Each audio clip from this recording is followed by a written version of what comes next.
اور P T I کی جانب سے وکیل سلمان اکرم راجہ کے توسط سے دائر آئینی درخواست میں موقف اختیار کیا گیا ہے کہ بانی پی ٹی آئی عدالت عظمیٰ کی توجہ حکومت کی جانب سے نامعلوم افراد کے ساتھ مل کر ملک میں کی جانے والی آئینی بنیادوں پر حقوق کی خلاف ورزیوں کی جانب توجہ مبذول کرانا چاہتے ہیں۔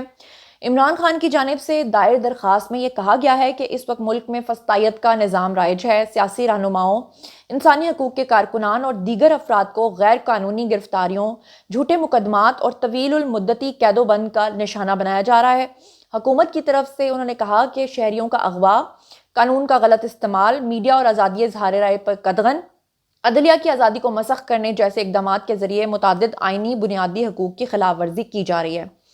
درخواست میں موقف اپنایا گیا ہے کہ درخواست میں ریاست میں موجود کچھ طاقتور عناصر تحریک انصاف کا گلا گھونٹنے اور پارٹی میں توڑ پھوڑ کرنے کی ہر ممکن کوشش کر رہے ہیں۔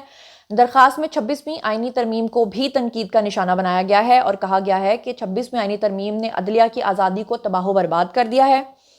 اس ریاستی ظلم و جبر اور بانیہ پی ٹی آئی کا نام اور تصاویر میں جو مین سٹریم میڈیا ہے اس پر نشر کرنے پر پابندی کے ذریعے بانیہ پی ٹی آئی کے ملٹری ٹرائل کا راستہ بھی ہموار کیا جا رہا ہے۔ اچھا، ویسے بائی دا وے میں آپ کو بتاؤں کہ جو میری اطلاعات ہیں اس میں یہ کہا جا رہا ہے کہ عمران خان کا فی الحال ملٹری ٹرائل نہیں ہونے جا رہا، لیکن سننے میں آیا کہ جو جنرل فیض ہیں، ریٹائرڈ فیض، ان کا جو ہے وہ نومبر کے مہینے کے بعد کسی بھی دن جو ہے وہ اس طرح کا ٹرائل سامنے آ سکتا ہے، ان کا جو ہے وہ کورٹ مارشل کیا جا سکتا ہے۔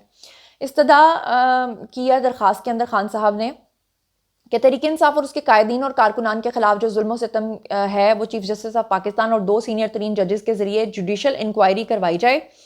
جوڈیشل انکوائری کے ذریعے اختیارات کی جو تجاویز کر کے ظلم و ستم کا بازار گرم کرنے والے ریاستی اہلکاروں کی نشاندہی کر کے ان کے خلاف قانونی کارروائی کی جائے۔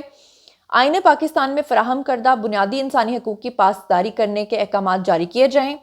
درخواست میں استدعا کی گئی ہے کہ مقامی انتظامیہ کو دفعہ 144 کا بے دریغ اور غیر منصفانہ استعمال جو ہے وہ کرنے سے روکنے کے احکامات بھی جاری کیے جائیں اور سیاسی رہنماؤں اور کارکنان اور دیگر شہریوں کے خلاف ایم پی او کے تحت تفویض کردہ اختیارات کے غلط استعمال سے بھی روکا جائے۔ مزید استدعا کی گئی ہے کہ ایک ہی فرد کے خلاف سلسلہ وار مقدمات کے اندراج کو روکنے کے احکامات جاری کیے جائیں۔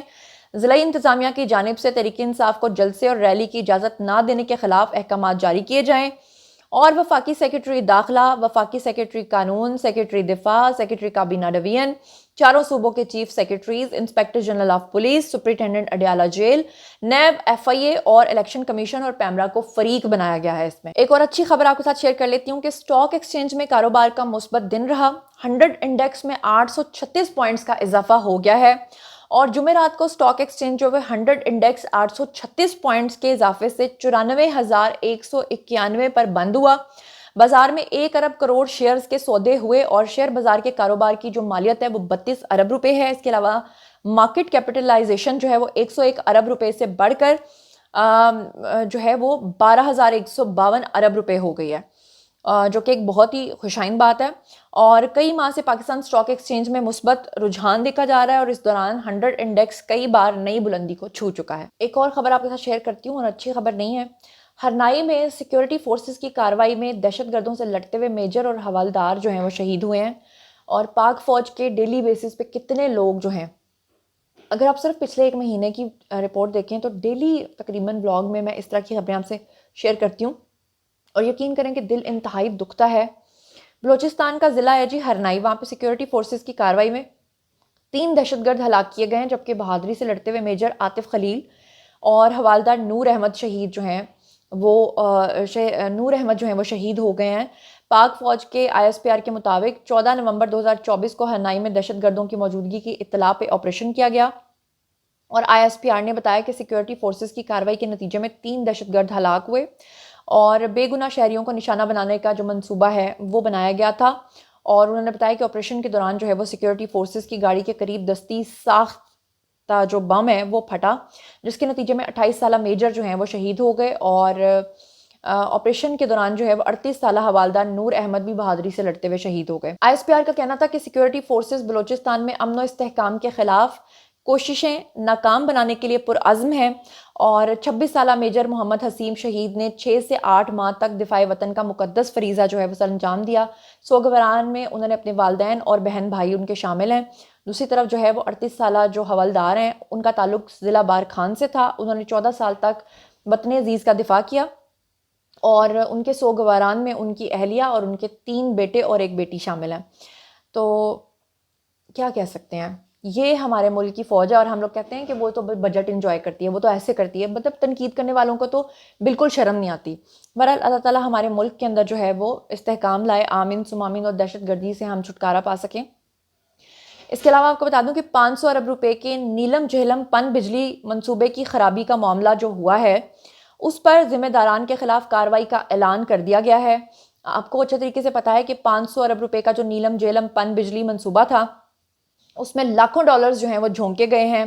اور وفاقی وزیر برائے منصوبہ بندی احسن اقبال کی سربراہی میں نیلم جہلم پن بجلی کی بحالی کے لیے قائم کمیٹی کا اجلاس ہوا اور اعلامیے کے مطابق کہا گیا کہ 6 ماہ سے 989 میگا واٹ کا نیلم جہلم پن بجلی منصوبہ جو ہے وہ بند پڑا ہے اور ٹنل کی خرابی دور کرنے کے لیے 23 ارب روپے کا تخمینہ لگایا گیا ہے. اور پن بجلی منصوبہ جو ہے وہ مئی 2024 سے ٹنل خرابی کے باعث جو ہے وہ بند کرنا پڑا. کمیٹی کو منصوبے کے خراب حصے کی مرمتی لاگت کا تخمینہ عالمی ماہرین نے دیا اور احسن اقبال کا کہنا تھا کہ نیلم جہلم پن بجلی منصوبے کی تعمیری لاگت کا تخمینہ جو ہے وہ 80 ارب روپے سے شروع ہوا.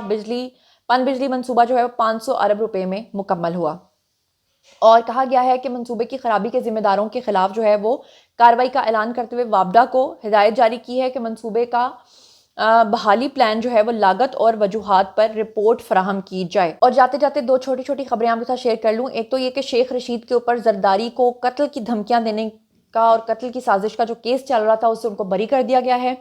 اور دوسرا یہ کہ اس وقت پورے پنجاب کے اندر جو اسموگ کی صورتحال ہے وہ آپ کے سامنے. پنجاب میں دھند اور فلائٹ آپریشن شدید متاثر ہو چکے ہیں. 11 پروازیں اب تک منسوخ ہو چکی ہیں اور متعدد جو ہیں وہ تاخیر کا شکار ہیں. تو اگر آپ لوگ اوورسیز ہیں اور آپ پاکستان آنا چاہتے ہیں تو آج کل کے دنوں میں تھوڑا سا گریز کیجیے.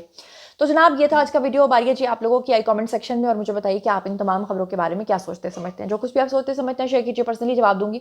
مزید خبریں، بلاگز، انٹرویوز اور سیاسی تجزیے جاننے کے لیے میرے ساتھ کنیکٹڈ رہنا ہرگز مت بھولیے گا. چینل کو سبسکرائب کر لیجیے گا. اپنا بہت خیال رکھیے گا. اللہ نے کے بان.